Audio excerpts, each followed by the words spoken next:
¿Cuántas veces nos hemos preguntado si lo que vimos fue real? Si en verdad alguien nos tocó, si hay alguien caminando por la casa sin que podamos verlo. Hay miles de historias, leyendas, mitos y relatos sobrenaturales alrededor del mundo, y estas son solo algunas de ellas. Mi nombre es Luis Martín, y esto es LM Terror Nocturno. Bienvenidos.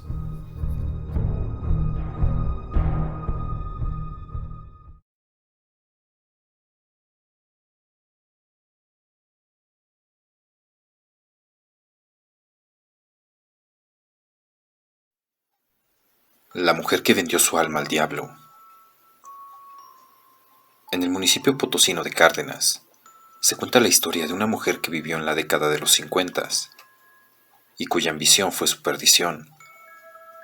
Rebeca era una muchacha muy hermosa, pero sumamente amargada y codiciosa. Su familia era extremadamente pobre y ella solo soñaba con ser como las señoritas de la alta sociedad y mudarse a la capital para vivir como una reina. A causa de su belleza, muchos hombres la pretendían, pero la chica a todos rechazaba por considerarlos inferiores. Tanto así que se quedó sin amigos ni pretendientes, pues todos la rehuían por saberla interesada. Un día, Rebeca conoció a Trinidad Ramos, el apuesto primogénito de un rico hacendado, al que quiso enamorar para hacerse de fortuna. Por suerte, a Trinidad ya le habían advertido de cómo era ella, así que sin miramientos la rechazó y decidió casarse con otra joven, noble y amorosa, a diferencia de Rebeca. Despechada, esta última acudió con una mujer que tenía fama de bruja, para que provocara la desgracia del muchacho, y así fue. El pobre Trinidad fue víctima de varias dolencias y enfermedades, y rápidamente lo perdió todo, hasta quedar en la miseria. Rebeca se quedó aún más satisfecha cuando la bruja le reveló que pronto conocería a un hombre sumamente rico y poderoso, aunque bastante mayor. Este individuo estaría dispuesto a darle lo que quisiera con tal de poseerla, y para encontrarlo, debía salir de su casa todas las noches y esperar en el campo. Pasaron varias semanas. Una noche, Rebeca sintió que alguien la observaba. Ante ella apareció un hombre siniestro, muy alto y bastante entrado en años, vestido de forma elegante y con un cofre lleno de oro en sus manos. Con voz cavernosa, le dijo que sabía que lo estaba esperando. «Si te vienes conmigo en este instante, voy a convertirte en una mujer muy rica», agregó. Aunque estaba muerta de miedo, a Rebeca le pudo más la codicia y lo siguió hasta una fastuosa hacienda que jamás había visto antes. Parecía como si la casona hubiera surgido de la nada. Dentro, el hombre le entregó a Rebeca 2 sacos repletos de oro y varias joyas, que ella contempló con avaricia. Pero nada más sujetarlos, el desconocido emitió una carcajada que le congeló la sangre. «Insensata, ¿no sabes que acabas de venderme tu alma? A mí. ¿Acaso no sospechas quién soy?». Llena de horror, Rebeca se dio cuenta de que acababa de entregarse al diablo. «Lárgate, lárgate de mi vista, que, de todos modos, pronto voy a volver a buscarte para tener el gusto de verte fallecer». Espantada, Rebeca huyó con las 2 bolsas de oro y llegó enloquecida a la plaza del pueblo, donde la gente fue testigo de cómo perdió la razón. Gritaba desesperada que iba a arder para siempre en las llamas del infierno, y cuando abrió las bolsas, se puso histérica al ver que dentro no había más que cenizas y huesos. 3 días estuvo deambulando sin rumbo por las calles hasta que, al tercero, cayó sin vida de manera repentina. Le encontraron 2 monedas de oro, sujetas en una de sus manos. Se dice que fue el precio a pagar por su alma tan pobre. Desde entonces, la gente de Cárdenas cuenta que a veces por las noches se ve vagar a su fantasma. Es una joven pálida que cuando ve a alguien se acerca, Le pide que recen por ella, y antes de que la persona pueda salir de su estupor, se transforma en cenizas ante sus ojos, asustados.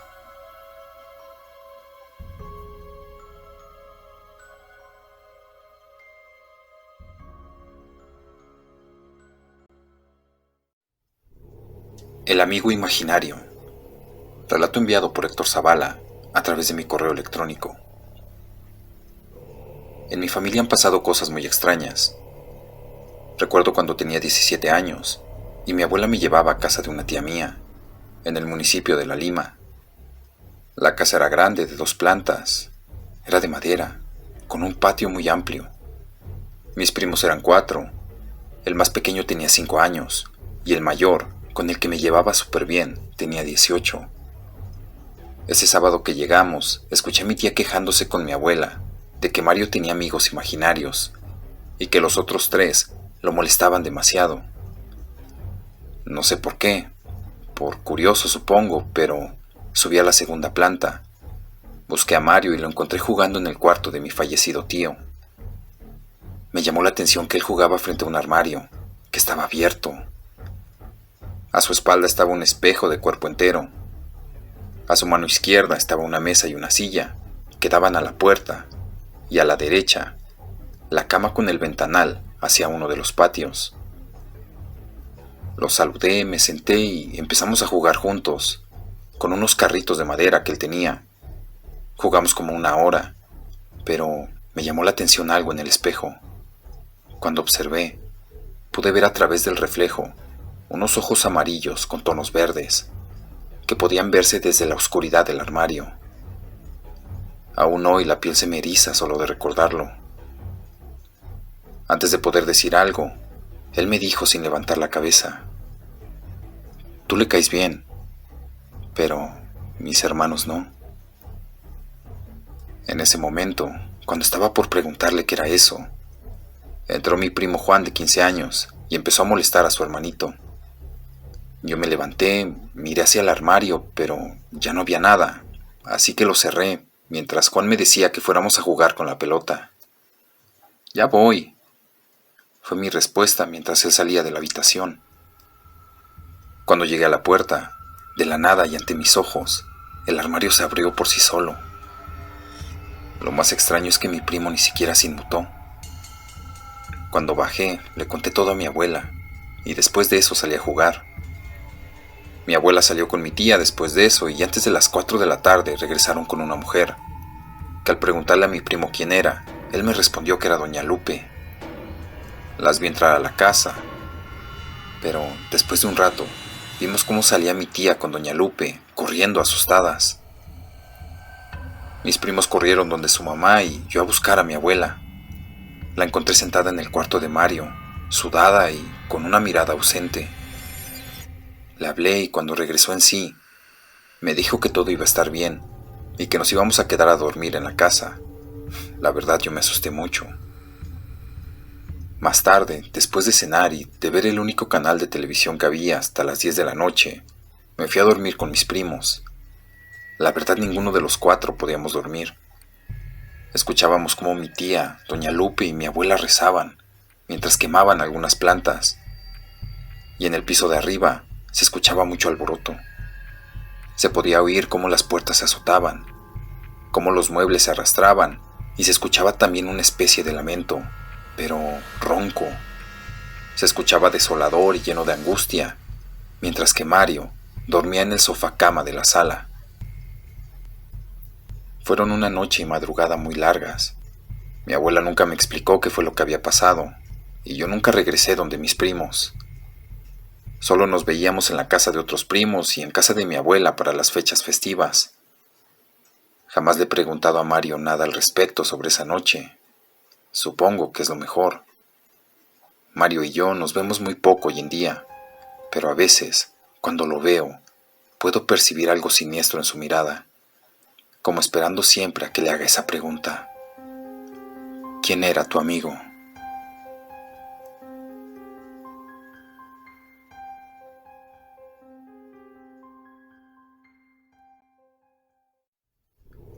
La casa de mi abuelo. Relato enviado por Héctor Zavala. Hay historias que cuando se narran en el programa me recuerdan la casa de mi abuelo, ya que muchos fenómenos paranormales ocurrían en ella, por lo que les voy a comentar 3 de los que aún no tengo una explicación. Número 1. La casa era de 2 plantas, con un gran terreno lleno de árboles frutales, es decir, un paraíso para mis 3 hermanos y mis 2 primos que vivíamos en ella. Sin embargo, en el patio de atrás, por la noche, ninguno de nosotros se atrevía a acercarse porque siempre se miraba a una anciana de cabello blanco que cruzaba el patio y a veces también nos seguía. Mi abuela decía que ahí no había nada, pero mi abuelo nos contó que cuando él construyó la casa, en el área de la lavandería junto al dormitorio de la trabajadora, hubo una empleada que era espiritista, y por más que él, con ayuda de unos amigos, había limpiado lo que se pudo limpiar en ese patio, siguió apareciéndose el fantasma de aquella horrible mujer. Tal vez sea el alma del espiritista, o tal vez algún ente que ella misma invocó. Número 2. Esto que les cuento lo viví 3 veces. Una vez como a eso de las 3 de la mañana con mi hermano. Tuvimos un gran miedo cuando bajamos al primer piso rumbo a la cocina. Y cuando llegamos a ella, observamos en la sala varias luces de colores muy brillantes. Nuestra curiosidad nos hizo acercarnos, pero el hombre que estaba sentado frente al piano, que había sido de mi padre, no era mi abuelo.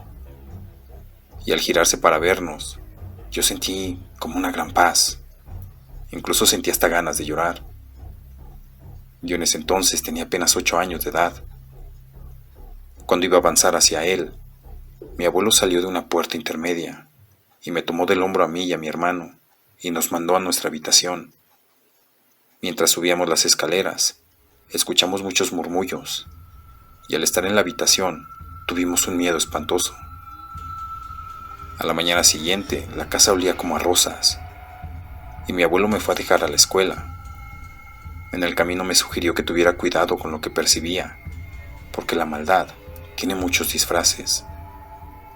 Me imagino que también habló con mi hermano, pero yo, hasta hoy en día, sigo contando esta historia. Número 3. Mi lugar obligatorio para hacer mis tareas de la escuela era el estudio de la segunda planta. No me gustaba. Siempre me sentía observado y trabajaba rápido para salir lo antes posible de ese estudio. Una tarde de Semana Santa me encontraba avanzando en todos mis deberes, ya que los días jueves y viernes saldríamos de viaje. Entre la quietud de esa tarde, escuché cómo alguien subía las escaleras de madera y cómo se detenía al llegar al pasillo. Indiscutiblemente eran pasos en el pasillo de madera. Percibí cómo llegó a la puerta que estaba frente a mí. Observé cómo se abrió y se cerró la puerta. Me dije a mí mismo que había sido solo el aire, pero yo sabía que no había viento dentro de la casa. Empecé a guardar mis útiles, cuando por el rabillo del ojo miré cómo la silla que tiene llantas en las patas, que estaba al otro lado del escritorio, se movía rápidamente. Me paré y avancé hacia la puerta, al mismo tiempo que la silla seguía moviéndose. Me fui más rápido y al llegar a las escaleras, escuché una risa macabra. Todas las puertas de la segunda planta se abrieron y con total violencia se cerraron de golpe. Yo llegaba en ese momento al primer piso, cuando mi abuelo me detuvo en el primer escalón, para después volver a subir conmigo. Yo no quería, pero él me inspiraba fortaleza. Ya estando en el pasillo de la segunda planta, él pronunció unas palabras en una lengua que todavía hoy desconozco. Después de eso, los cuadros cayeron al piso, quebrándose sus vidrios. Las puertas se azotaron. Él me sujetaba de la mano, mientras que con la otra hacía símbolos en el aire. De estar frío el lugar, pasó a sentirse una temperatura normal. Siguió por un momento hablando de manera fluida en esa lengua extraña. Me hizo un símbolo en la frente. Sé que no era una cruz. Después me llevó al estudio y abrió las ventanas. Cuando salíamos del lugar, miré cómo unas luces de diferentes colores se formaban a su espalda. Salimos al patio y por primera vez jugó conmigo. La verdad, fue extraño y a la vez increíble. Mi abuelo murió hace mucho tiempo atrás, pero se despidió de mí en el momento justo que dejaba este mundo. Él estaba en el hospital por una trombosis. Yo dormía en mi casa, soñando que íbamos 3 personas a caballo por una senda. En mi sueño amanecía y el camino se abría en 2. Él me dijo: ve por ese camino, que nosotros, mi abuelo y mi padre, iremos por el otro. Nunca tengas miedo, que al final de tu camino nos encontraremos. 5 minutos después el teléfono sonaba. Mi madre salió a contestar y le confirmaron el fallecimiento de mi abuelo, que había ocurrido 15 minutos atrás.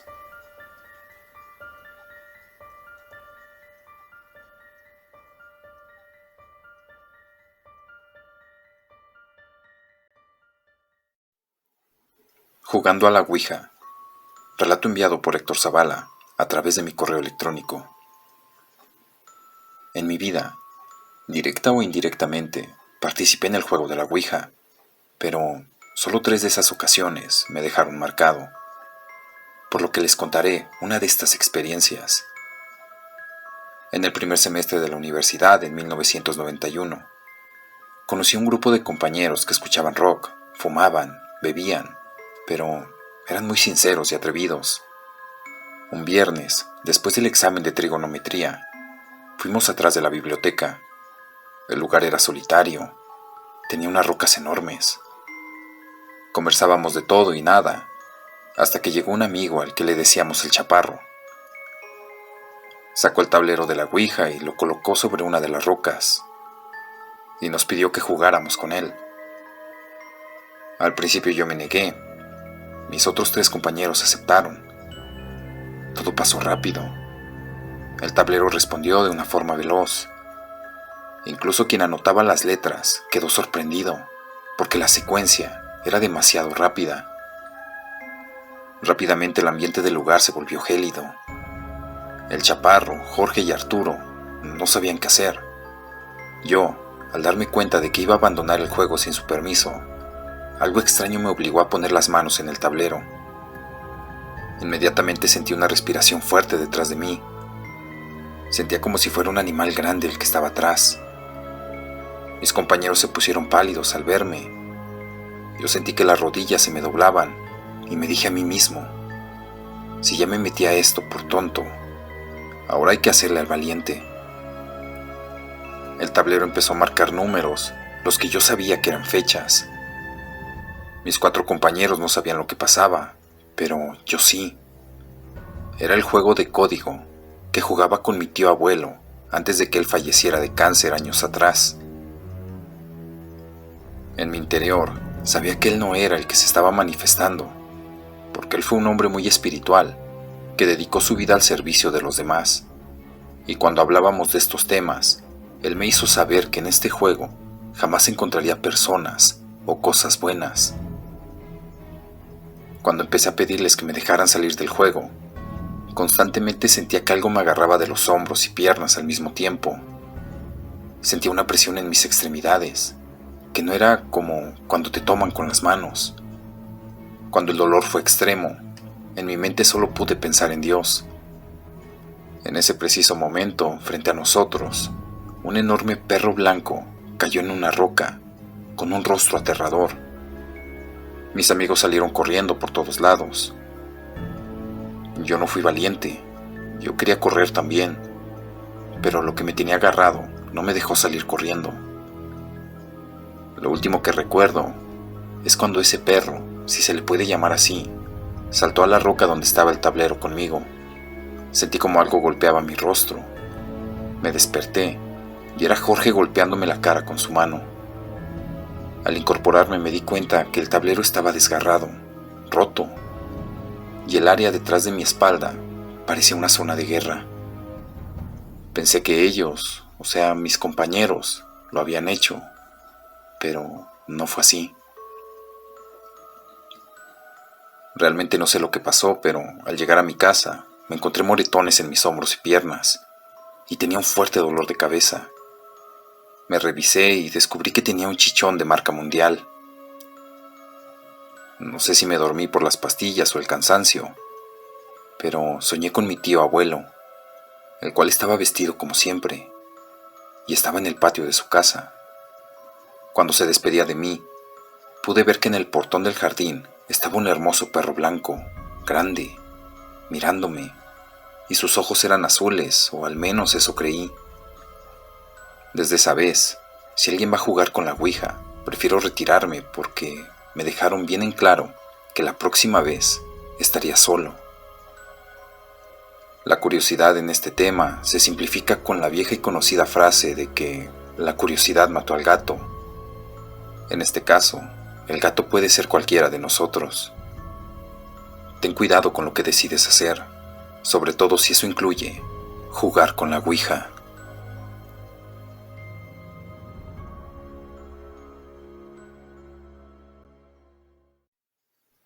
Mi encuentro con la muerte. Relato enviado por Héctor Zavala. Yo entiendo que todas las personas tienen el derecho de creer en lo que quieran, pero cuando esto te afecta a ti, ¿qué puedes hacer? Allá por el año del 2007, mi mejor amiga me invitó a una reunión donde llegamos 13 personas. Todos conversaban de temas oscuros, brujería, satanismo, santería y vudú, entre otros temas que debieron darme miedo, pero lo que sentí fue curiosidad. No por los rituales que comentaban y sus resultados, sino por la libertad con la que lo hacían. La habitación del sótano estaba pintada de un azul profundo. El techo tenía un mapa de estrellas. Me imagino que era el sistema solar. Y alrededor, en las esquinas, había candelabros con diferentes colores de velas encendidas. El olor del incienso que se quemaba era dulce, como con especies picantes, pero no ofensivas. Y a la cabecera de una mesa larga, donde nadie se sentaba, estaba un altar de roca negra, con enchapes de bronce. Las velas eran negras de diferentes tamaños, y en medio una estatua de una virgen, con el rostro que era el de una calavera, y su velo negro como las velas. La séptima noche de estar acudiendo a las reuniones, observé rituales con lenguas nativas, no sé si era maya, chorti o lenca, la lengua con la que los hacían, pero yo solo sentía paz, armonía. Sin embargo, algo dentro de mí se agitaba con fuerza. Tal vez era mi conciencia o qué sé yo. Vi cómo se hacían rituales con animales, sin violentar su integridad. Al 13º día, tuve que viajar a otra ciudad por cuestiones de trabajo. Me disculpé con mi amiga Sofía porque no podría asistir. Ella me dijo que no me preocupara, que todo estaba bien. Yo le creí, sin saber que horas más tarde, mientras dormía en la habitación de mi hotel, miraría como una mujer descalza de baja estatura, de ropas negras y velo negro, cruzaba el estacionamiento del hotel, la recepción, y se desplazaba por las escaleras hasta mi habitación. Miré el reloj, eran las 3:10 de la mañana, y vi cómo atravesó la puerta de mi habitación. Llegaba a mi cama y se sentaba. Sentí el toque helado de sus manos en mi rostro. Abrí los ojos, eran las 3:10 a.m. La miré a ella. No era miedo ni valor lo que había en mí, era ausencia, como un vacío, la soledad reflejada en mis entrañas. Miré sus ojos donde tenía todos los colores y ninguno encontré. Se sentía como la paz que precede a la tormenta. Con mi mano levanté su velo mientras ella acariciaba mis mejillas. Me encontré a mí mismo en su rostro y me di cuenta de que había encontrado a la Santa Muerte, o mejor dicho, que ella me encontró a mí. Así como una madre encuentra a su hijo en la tormenta, me di cuenta que la muerte no es mala. Nos da una vida de ventaja para reencontrarse con nosotros, y así le podremos contar una historia. Desperté de mi sueño, por así llamarlo, conmovido, lleno de tristeza y angustia. Miré el reloj. Eran las 3:16 de la mañana. Bajé de mi habitación al estacionamiento del hotel. Miré un hermoso roble en el punto más oscuro del lugar. Caminé hacia él. Me arrodillé. Oré a mi Dios y a sus ángeles. Sentí una mano en mi cabeza. Me sentí consolado. Abrí mis ojos y vi unos pies de mujer pequeños, delicados, blancos, flotando, iluminados de luz en unas ropas negras. Elevé mi rostro, vi su velo y observé cómo se levantaba sin mano alguna. No había nada, solo lo que yo quería ver. Me sentí cansado y desperté a las 5:15 de la mañana, comprendiendo que la muerte es una bendición o maldición, dependiendo de tu corazón.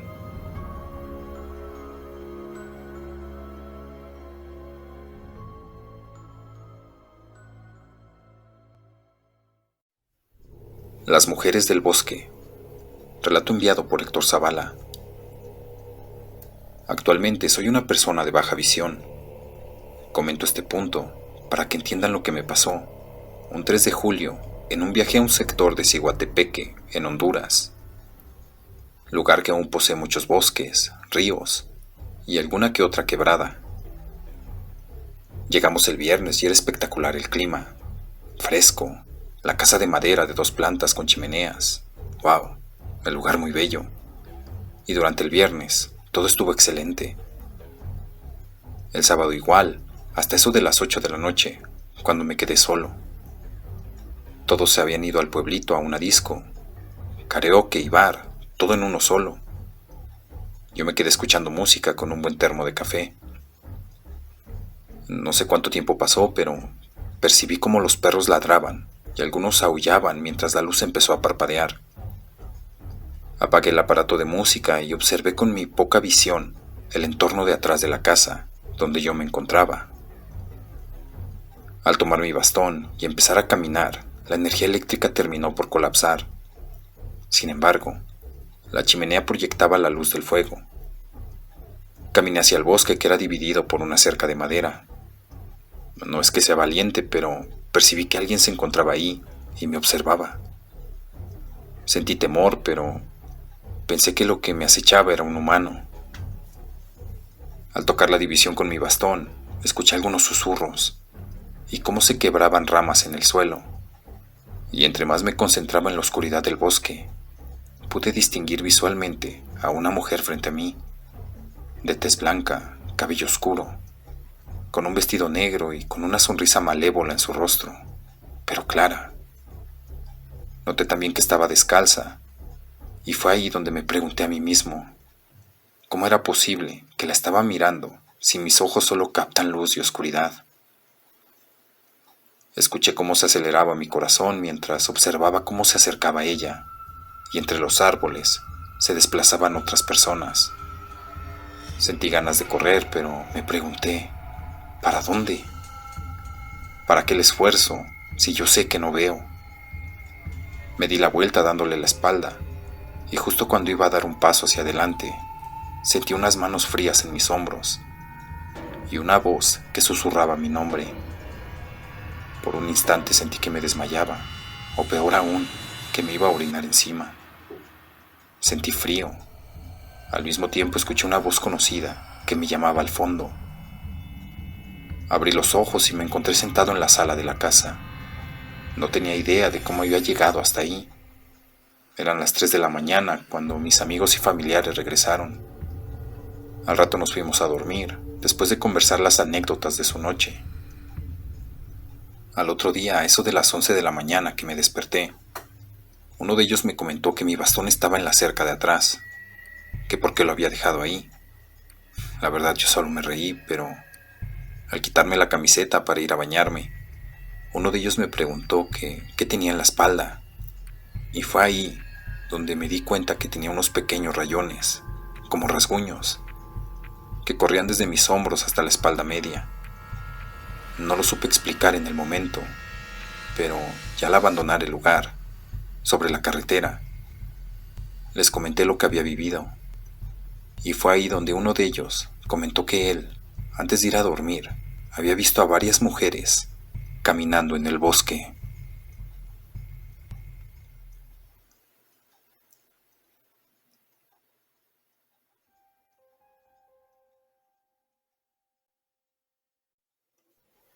La historia de Lucifer y los ángeles caídos.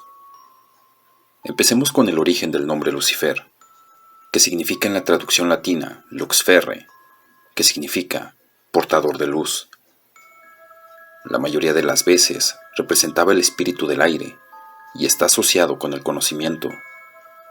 Era considerado el ángel más bello y tenía el rango de jefe de la milicia celestial. También se asimila a Heilel, palabra hebrea que significa estrella de la mañana, según la Vulgata, que sería la primera traducción al latín. La pregunta que nos hacemos es la siguiente: ¿qué hizo que Lucifer se apartara de la luz?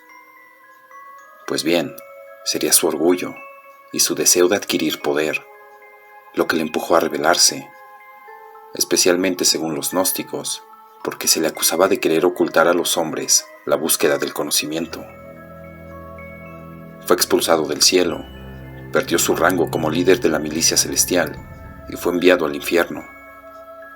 Fue a partir de ese momento que Lucifer se convirtió en Satanás, el líder de los demonios, uno de los 4 príncipes del infierno si seguimos la jerarquía demoníaca establecida por Abramelin el Sabio.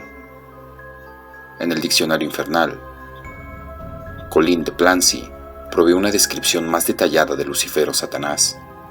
En efecto, el cabello de este ángel caído habría sido reemplazado por serpientes vivientes.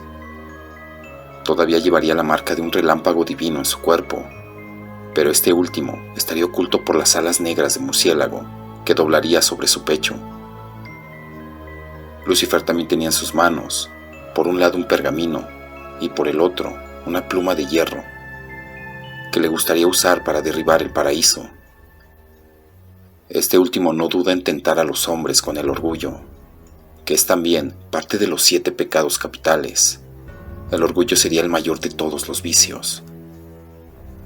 Solo para Colin de Plancy, en su jerarquía, Satanás no es el líder supremo del imperio infernal, o al menos habría sido destronado por Belcebú, fundador de la Orden de la Mosca.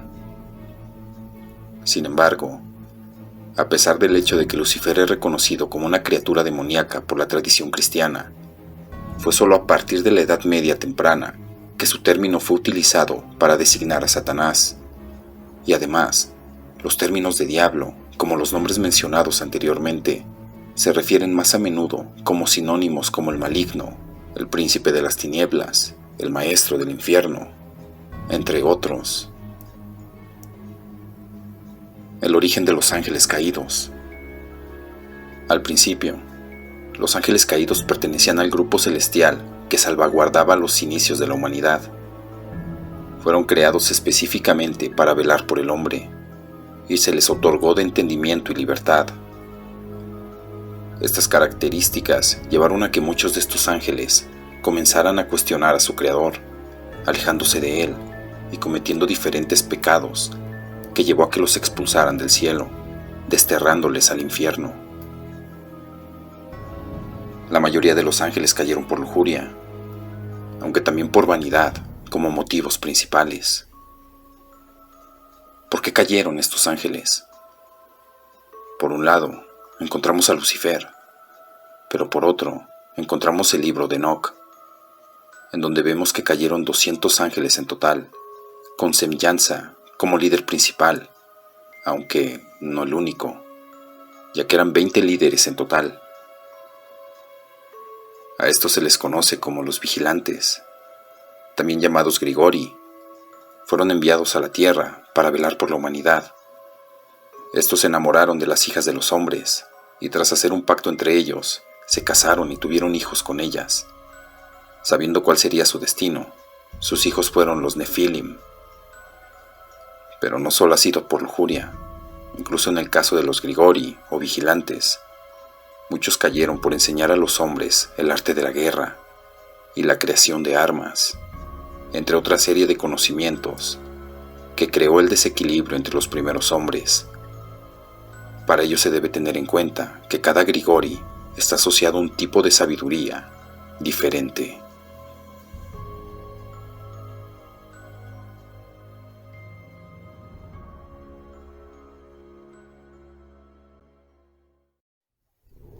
La hora del diablo, 3 de la mañana, cuando deambulan los demonios. La hora del diablo es un tiempo de alta actividad paranormal, una hora en que los demonios y los espíritus de los bajos planos astrales se manifiestan con mayor fuerza que en cualquier otra hora. Es un espacio de tiempo en que la influencia de los ángeles está grandemente disminuida y todo es ideal para practicar la brujería y el satanismo. Pero también es un tiempo peligroso en el que fácilmente podemos ser presas del mal. La hora del diablo comienza a las 3 de la mañana y termina a las 4 a.m., hora en que, según algunos entendidos en angeología, los ángeles irrumpen en la oscuridad de la madrugada con la luz invisible de su presencia benefactora. Lo primero que hay que hacer es distinguir a la hora del diablo de la llamada hora de las brujas o de las horas de las brujas. En el primer caso, hablaríamos de la medianoche, de las 12 a.m. hasta la 1 a.m., teniendo esta su mayor poder en luna llena y en los días viernes, que son días propicios a la magia negra, y en la noche de Halloween.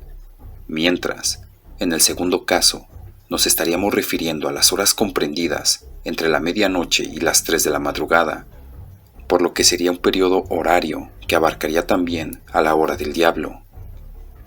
Como muchos habrán escuchado, la hora del diablo es un periodo en que las desgracias y el crimen despuntan con particular intensidad. Así, dicen que es la hora en que más se llama a la policía y a los bomberos.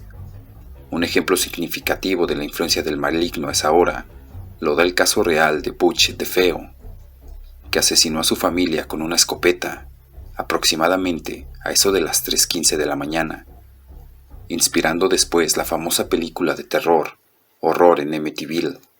O bien, ya a nivel de la ficción, tendríamos la importancia de las 3 de la mañana en la película Demonic y en el film El exorcismo de Emily Rose, inspirada en un caso real.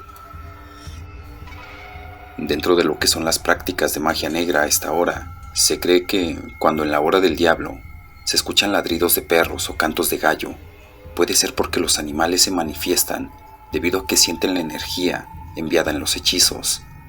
En otras palabras, nos están indicando que el trabajo mágico de daño ya se ha hecho y el daño ha sido recibido.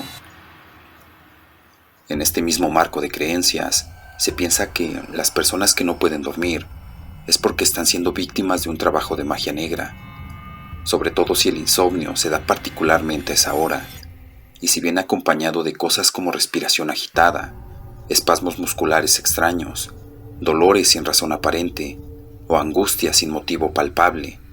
Por ejemplo, si alguien cada día se despierta súbitamente a las 3 de la mañana con el corazón latiendo rápido y mucha angustia o desesperación, muy probablemente está siendo víctima de algún trabajo mágico o entidad, sobre todo si siente una presencia o algún tipo de energía maligna a su alrededor.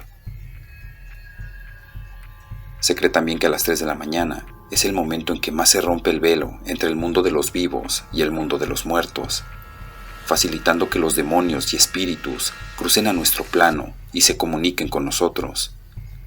Según ciertas investigaciones, se producen muchas muertes entre las 3 de la mañana y las 5 a.m., ya que en esas horas el sistema inmunológico es más vulnerable y también el cuerpo energético, por lo que en ese espacio de tiempo los enfermos terminales y las personas ancianas son más propensas a dejar este mundo.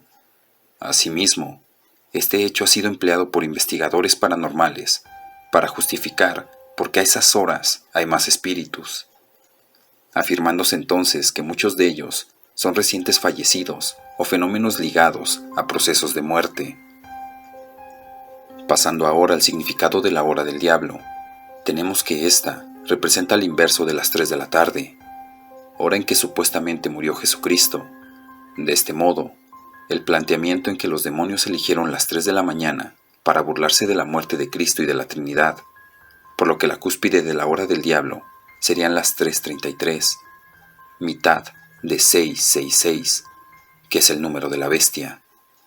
Pero a su vez, es una alusión al hecho de que Cristo murió a los 33 años y a las 3 de la tarde, formándose con esos datos otro 333, pero de carácter divino, comúnmente interpretado como una alusión a la Trinidad, por lo cual el 333 de la hora del diablo es también una burla a la Trinidad y una alusión a la Trinidad satánica, conformada por Satanás, el Anticristo y el falso profeta.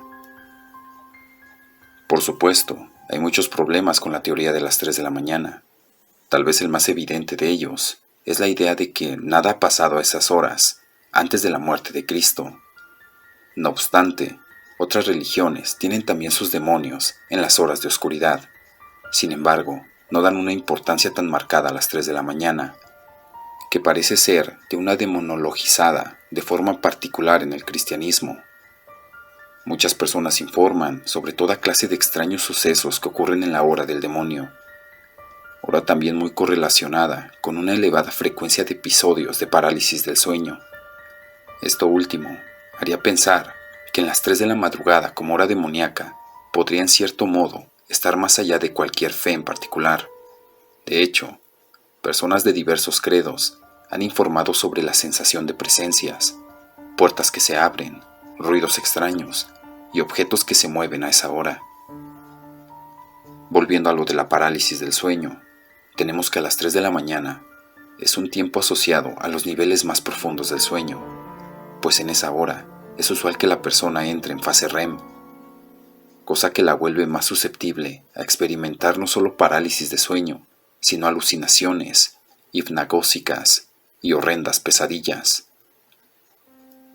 Lo anterior podría dar una explicación científica que desvanezca la fe en lo sobrenatural, pero se le puede dar una interpretación radicalmente distinta. Así, y teniendo en cuenta las investigaciones parapsicológicas que muestran cómo en el estado REM la mente es más susceptible a la telepatía y por tanto a las señales sutiles que trascienden el mundo de lo físico, podemos preguntarnos hasta qué punto las extrañas y horrendas percepciones de la hora del diablo son un mero producto de nuestra mente, y hasta qué punto responden a percepciones del más allá causadas por un estado de mayor receptividad de nuestra mente, posibilitado por el desvanecimiento de la mente consciente y los bloqueos psíquicos asociados a esta, además de por el respectivo cambio en los patrones de ondas cerebrales. En otras palabras, a las 3 de la mañana percibimos a las fuerzas de la oscuridad porque están más activas y a la vez nuestra mente está más receptiva, o a las 3 de la mañana nuestro cerebro nos juega una mala pasada en la que muchas veces interviene la sugestión provocada por creencias culturales y religiosas. ¿Y a ti, te ha pasado algo extraño a las 3 de la mañana?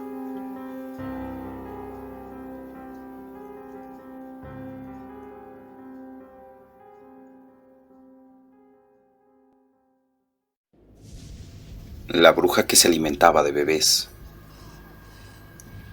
En los pueblos de México se sabe que las brujas quieren pasar desapercibidas durante el día. Suelen transformarse en animales que se encuentran entre nosotros sin problema. Estas mujeres tienen poderes sobrenaturales que les permiten mantenerse vivas durante muchos años, pero por su vanidad siempre están en busca de la fórmula de la eterna juventud, y parece que la han encontrado. Como lo contó María hace tiempo, quien tuvo de cerca a uno de estos seres extraños. Ella cuenta que un día estaba en casa con su pequeño bebé recién nacido. Mientras el pequeño dormía, ella aprovechó el tiempo para lavar su ropa en el patio. Era común escuchar llorar de vez en cuando al bebé, así que no le hacía mucho caso. En el pueblo decían que una bruja solía convertirse en guajolote durante el día para poder escabullirse entre la gente. Y mientras María se encontraba lavando, una de sus vecinas corrió rápidamente hacia ella, gritando que había un guajolote cerca de su ventana. De inmediato el pequeño bebé comenzó a llorar con gran fuerza, que María entró asustada a la casa. Pudo ver al ave parada en la parte de afuera de su ventana y tomó a su bebé entre sus brazos. El pequeño tenía un hilo rojo. María lo cortó y comenzó a brotar mucha sangre, porque ese hilo rojo era la lengua del guajolote que succionaba al pequeño bebé. El ave se fue de esa casa caminando muy lento, ya que estaba desangrándose. Al día siguiente, la historia se difundió por todo el pueblo, por lo que todos los hombres salieron furiosos a cazar a cuanto guajolote se les atravesara en el camino. En poco tiempo acabaron con todas estas aves, pero una de ellas no amaneció. En su lugar, apareció una mujer vieja, de pelo largo y lleno de canas. El cuerpo de esta mujer estaba justo donde habían matado a una de estas aves. Se dice que muchas brujas dejaron ese pueblo con miedo a ser asesinadas y salieron en busca de otras ciudades en donde encontrar a más bebés para robarles su juventud. La sangre de los pequeños es como una cura para su envejecimiento, y cada vez que hay un animal cerca de un bebé, se cree que puede tratarse de una bruja que espera el momento adecuado para succionar la sangre y dejarlo seco por completo.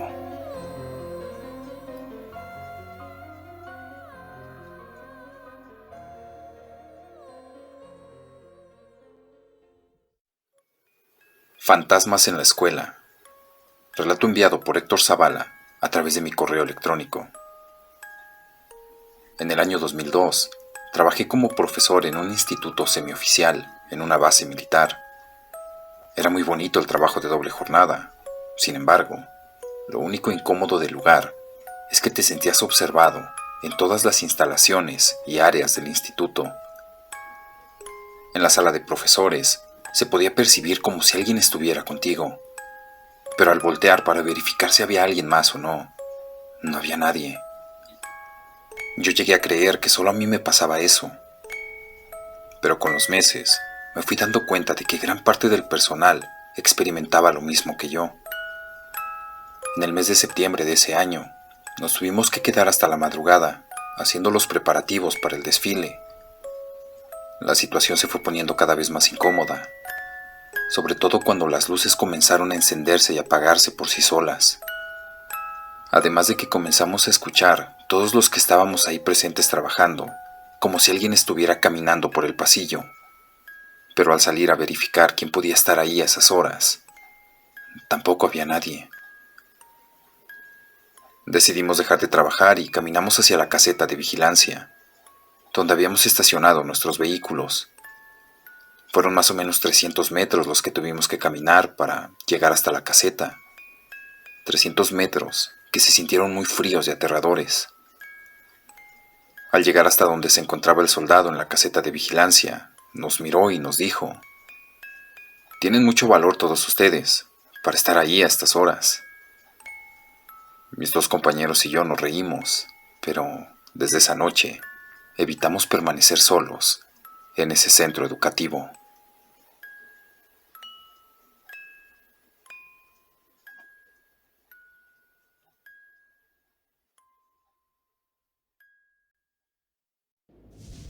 La extraña luz en el camino.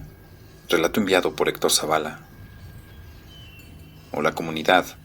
Un 30 de septiembre, hace 7 años atrás, veníamos con mi primo Jesús Enrique, de una comunidad cercana a Minas de Oro, en Comayagua. Eran como las 10 de la noche cuando, en esa carretera de terracería, observamos entre las montañas y el bosque unos relámpagos que iluminaron el sitio. En ese preciso instante, vimos frente a nosotros, como a 500 metros, una luz amarilla, intensa, justo de frente a nosotros. Sentimos como si algo colisionara con nosotros en fracción de segundos. Después del impacto, no sé si pasaron segundos o minutos, pero al recuperar el sentido de la orientación, ya no estábamos en la carretera. Aunque parezca mentira o inexplicable, estábamos en un claro del bosque. El clima se sentía frío. Nos bajamos de la camioneta, miramos el entorno y nada tenía explicación o sentido alguno. Mientras pensábamos sobre lo que había pasado, fumamos varios cigarrillos. Nos volvimos a meter al vehículo y empezamos a buscar una salida. Como a los 20 minutos encontramos la carretera. Mi primo manejó toda la noche hasta llegar a San Pedro Sula. Ya estando en casa, a él le llamó la atención que su reloj digital se había detenido a las 10:30 de la noche.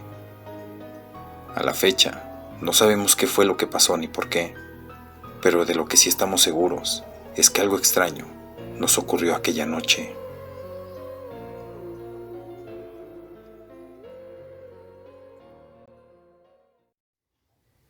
Nuestro secreto. Shh, guarda silencio, me decía a mí misma, tragándome mis quejidos. No querrás que todos sepan que él te golpea. Como alguien tan hermosa como yo, tendré un patán como esposo. Al día siguiente me maquillé, me puse mis lentes más grandes y salí a comprar el súper. Me sentía dolorida. Tomé mi camioneta y fui al súper más lejos que me encontré. No quería que nadie me viera. Mi esposo me llamó para ver dónde andaba. El celular se me cayó, pues de solo escucharlo mis manos temblaron. Inmediatamente lo recogí y le llamé, pero no contestó. Me asusté y empecé a llorar. Sabía lo que me esperaba por no haber contestado. Sentí ganas de huir, así que me calmé. Tomé valor y fui a casa de mis padres. Los vi y sentí ganas de abrazarlos y contarles mi desdicha. Pero ellos solo me vieron e hicieron una mueca. Me invitaron a pasar y comer algo. Les pregunté si sucedía algo, a lo que ellos me dijeron que mi esposo John les llamó para decirles que yo no quise contestarle el teléfono por andar de loca con varios hombres. Yo les dije que no era verdad, que el celular se me había caído, pero ellos me miraron y dijeron que John era un buen hombre, trabajador y que nada me faltaba, que si él me llamaba, yo tenía que contestar y no andar en otras cosas. En ese momento sentí mi corazón romperse. Solo sonreí, los abracé y me despedí. En eso mi padre dijo que por qué no me quitaba los lentes, y mi madre le dijo que John me había llevado al oculista y que tenía prohibido quitármelos. En ese momento entendí que John tenía a mis padres totalmente ciegos e incluso se negaban a ver la tristeza que emanaba de mi ser. Volví a casa triste. Allí estaba él, ya esperándome. Me tomó de los cabellos, me dijo zorra y no sé qué más, porque perdí el conocimiento. Al día siguiente desperté desnuda en mi cama. Estaba mi cuerpo con moretones y una nota en mi buró que decía que tenía prohibido salir o usar el celular mientras él no estaba. Estuve así 6 semanas, hasta que él me dijo que tendría un viaje de negocios, que tenía prohibido salir hasta que él regresara. Mis moretones casi no se veían, así que suspiré porque estaría en casa sin él. Y aunque no salí de casa, me sentí feliz porque él no estaba a mi lado. Pero después de un mes volvió. Me trató dulcemente, incluso me llevó flores. A los 3 días de su llegada tuve un mareo. Fui al doctor y me dijo que tenía 3 meses de embarazo. Sentí miedo y un alivio. Si hubiera tenido un mes, estoy segura que él hubiera creído que no sería suyo. Él se puso feliz y durante meses fue el esposo perfecto. Hasta volví a sentir amor por él. Cuando nació Diana, él fue el más feliz, tanto que durante sus primeros 5 años no hubo más golpes. Hasta que en el siguiente cumpleaños de Diana, Joseph, el hijo de mi vecina, tomó de la mano a nuestra hija y besó su mejilla. Lo que fue un bello momento para los 2 niños, se tornó en una pesadilla para mí al terminar la fiesta. Me golpeó y pateó repetidas veces. Me decía que de seguro yo le inculcaba a nuestra hija ser una zorra como yo. Me golpeó hasta cansarse. Dianita gritaba y lloraba. Él la miró y la golpeó en su rostro, la tomó de los cabellos y la encerró en su recámara. Después fue por mí, tomó un cuchillo, me jaló el cabello.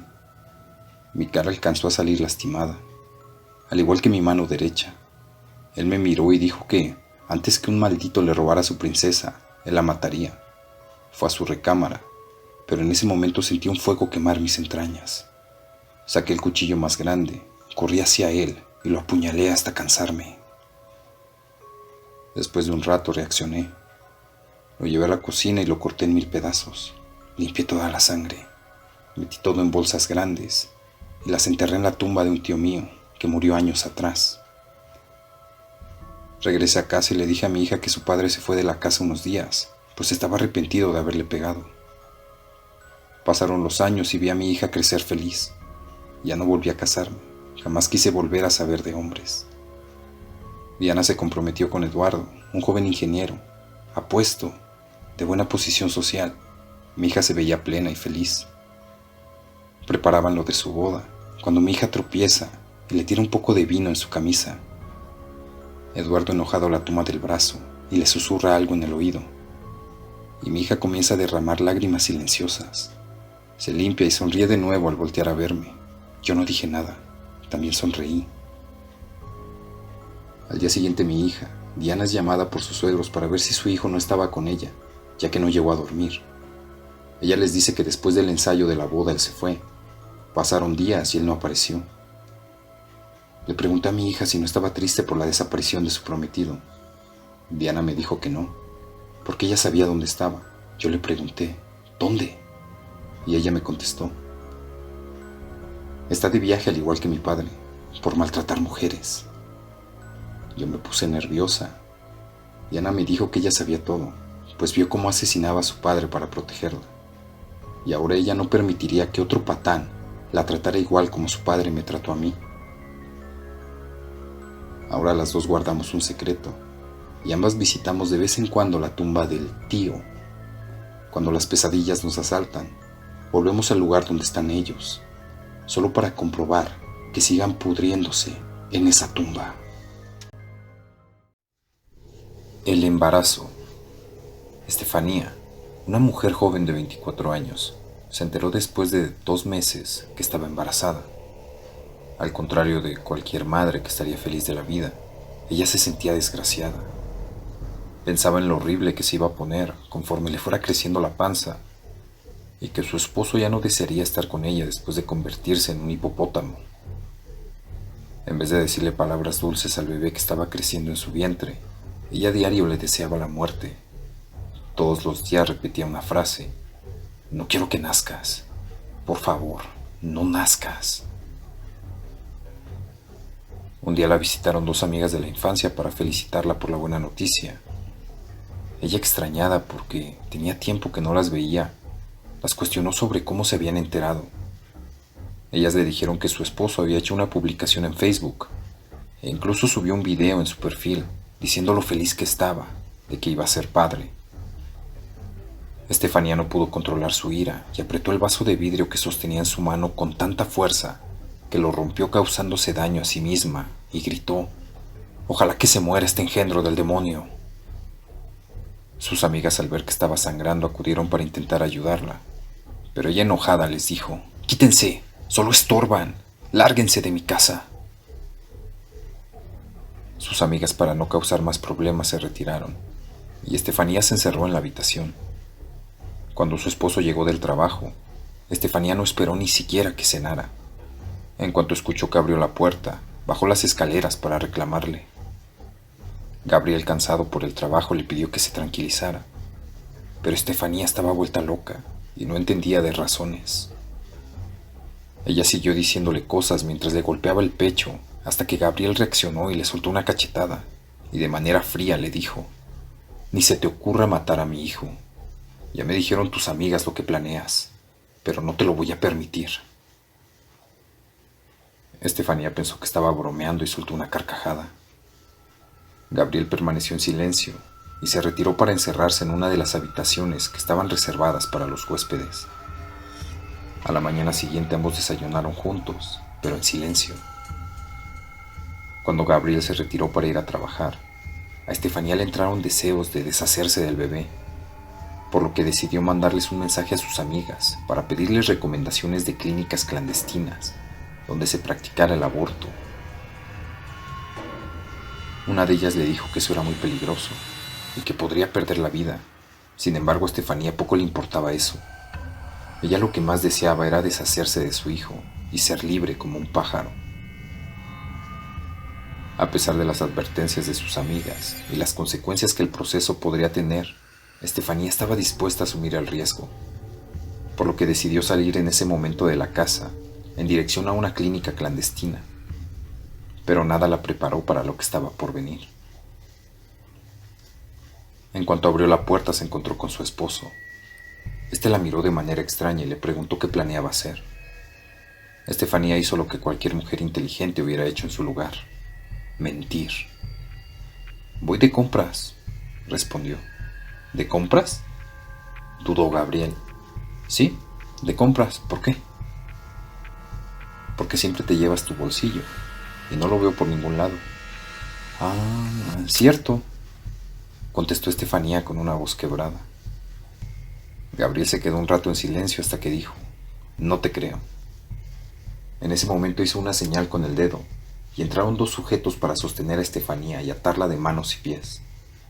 Estefanía, asustada, preguntó si le iban a hacer daño. Gabriel movió la cabeza en señal de negación, pero le dijo que estaría atada y vigilada con las cámaras de la habitación hasta que recapacitara con la idea de abortar. Pasaron los meses hasta que llegó el día en que Estefanía dio a luz. Al ver a su hijo, al contrario de lo que podría esperarse, le causó ternura. Desde ese momento, por alguna extraña razón, le nació el instinto maternal, pues cuidaba con mucho cariño y esmero a su hijo. Conforme el niño fue creciendo, sus padres se percataron que era muy inteligente, ya que aprendía demasiado rápido y todo lo resolvía de inmediato, incluso aquello que parecía complejo. Cuando el niño cumplió 6 años, mientras Estefanía manejaba de regreso a casa, en medio de la lluvia, le reclamó algo que ni ella ni su esposo le habían comentado nunca. «¿Por qué me decías cosas tan feas cuando estaba en tu pancita?». A Estefanía le empezó a latir el corazón a 1000 y no entendía lo que estaba pasando. Perdió el control del volante y el coche se volteó. Minutos después ella falleció, pero horas después, cuando ambos fueron encontrados, solo Estefanía estaba muerta. El niño, misteriosamente, no tenía ni un rasguño. La hermana Aurora. A las 3 de la madrugada dieron la llamada a la policía del condado. La hermana Aurora había sido encontrada muerta en su propio cuarto, que se había ahorcado con el cinturón de San Benito. No había una carta, ni siquiera una nota. La policía se dio a la investigación porque, aunque pareciera un suicidio, el agente encargado del caso tenía sus dudas, aunque el hecho que estuviera embarazada podría ser el causante de tomar aquella fatídica decisión. El cuerpo de la hermana lo encontraron el miércoles, y el viernes se encontró el de otra novicia llamada Sor Fátima, que había tomado una gran cantidad de calmantes, también con la intención de quitarse la vida, y lo logró. Para la policía esto ya era un caso que estaba salido de toda normalidad. El lunes de la semana siguiente, encontraron muerto al monaguillo de la capilla. Se había colgado del campanario a las 4 de la mañana. Aunque todos parecían suicidios, para el agente encargado de la investigación algo no cuadraba, y ahí tenía que haber manos asesinas. Pasaron los meses y los supuestos crímenes quedaron sin resolver. La policía no pudo encontrar una sola pista que pudiera demostrar que habían manos manchadas de sangre. 2 años después de estos acontecimientos, el obispo encargado de los manejos de aquel convento le dio la grata noticia a la hermana superiora que sería trasladado a Roma a servir directamente al Papa, y era un gran paso para aspirar a la silla de San Pedro, que desde que empezó el sacerdocio era su gran objetivo. En unos 2 meses viajaría. Desde este día se desató una serie de acontecimientos que, aunque extraños y escalofriantes, todo el convento y quienes ahí laboraron son testigos de ello. En las noches se veía una monja caminar por el convento, con un lamento que hacía helar la sangre. Caminaba por los corredores y terminaba donde dormía la monja que se ahorcó. El recorrido empezaba en el campanario. Primero sonaban las campanas, 4 campanazos tan fuertes que se escuchaban en todo el poblado. Después del campanazo, se veía a la monja llorando y haciendo el recorrido hacia la habitación. Aunque parezca fuera de lugar, la Madre Superiora consiguió un espiritista para que le diera luz en lo que estaba ocurriendo. Él le dijo que la monja, o alguien conocido de ella, había dejado algo oculto en uno de los 2 lugares donde empezaba o terminaba el recorrido. El día que se descubriera, esa alma podría descansar en paz. La superiora empezó por la habitación, pero era improbable que ahí hubiera algo, ya que el lugar estaba ocupado por otra monja. Así que puso todas sus energías en el campanario, y efectivamente, ahí donde se paraba quien fuera a tocar las campanas, había una pequeña abertura, casi invisible, pero se notaba que había sido hecha a propósito. Levantó una tabla que la cubría y encontró una pequeña carta. Corrió a su habitación privada y la leyó. Soy Juan, el campanero del convento. La hermana Aurora tenía un idilio amoroso con el obispo, el padre José Garcés. Ella quedó embarazada de él. Este le pidió abortar, ya que tener ese hijo le acarrearía problemas a ambos. Pero ella se negó. Su intención era tener el hijo. Como yo amaba a esa mujer, le propuse huir. Me haría responsable de la criatura como si yo fuera el papá. Iríamos a un lugar donde nadie nos conociera, pero el obispo descubrió nuestros planes y la mató. La hermana Fátima sabía de mi romance con la hermana Aurora, y después de la muerte de esta, me llamó en completo secreto a su cuarto, amenazando con denunciarme por la muerte de Aurora, más aún cuando la policía dijo que estaba embarazada. Le conté la verdad. La dejé en su habitación en un mar de llanto. No podía creer que un hombre de Dios hiciera esto. Al día siguiente la encontraron muerta por sobredosis de calmantes. El domingo que viene el obispo lo voy a encarar y le diré que lo haré confesar. La hermana lo pensó por mucho rato. Sin contarle a nadie lo ocurrido, quemó la carta. Esa noche fue un caos tenebroso en el convento. Las puertas y ventanas querían salirse de sus marcos. El lamento y el lloriqueo de ese espectro que recorría el convento era insoportable, y las campanas no dejaron de sonar un momento. La vida en el convento siguió su rutina diaria, y más aún la nocturna. El obispo viajó a Roma, pero el avión privado en el que volaba se estrelló al despegar. En el avión viajaban 4 personas: piloto, copiloto, auxiliar de vuelo y el obispo. Los 3 primeros se salvaron. El obispo murió por un fuerte golpe en la cabeza, pero hasta hoy no han descubierto con qué se golpeó. La investigación dice que debió haber sido un objeto metálico y algo redondo. Algo similar no había en el avión. El piloto declaró en su informe que al ir a despegar, un objeto más grande que un cóndor, casi como una persona, se les atravesó en la pista y los hizo virar el avión. El copiloto confirmaba la información. Aún es materia de investigación. Cuando la hermana superiora supo la noticia, corrió al altar a rezar por el alma de su amigo el obispo, aunque nadie sabe muy bien por qué. La monja se paró del altar como autómata y se dirigió al campanario. Quiso alar las cuerdas para tocar las campanas, algo que estaba completamente fuera de lugar, porque no era la hora y ella no era la encargada de ese oficio. Cuando jaló las cuerdas, una campana se desprendió de su sitio, yendo a caer justo en la cabeza de la monja. La mató de inmediato. La policía fue a investigar, pero nada extraño había. Simplemente se reventó la cuerda por el paso del tiempo y el uso. Cada que se cumple un año de la muerte de la hermana Aurora, se sienten sonar las campanas y a ella pasar caminando desde el campanario hasta su cuarto, siempre con un niño en brazos. Ya no llora, se le oye reír, pero cada año cumple con su regreso, para que no se olvide el crimen que cometieron.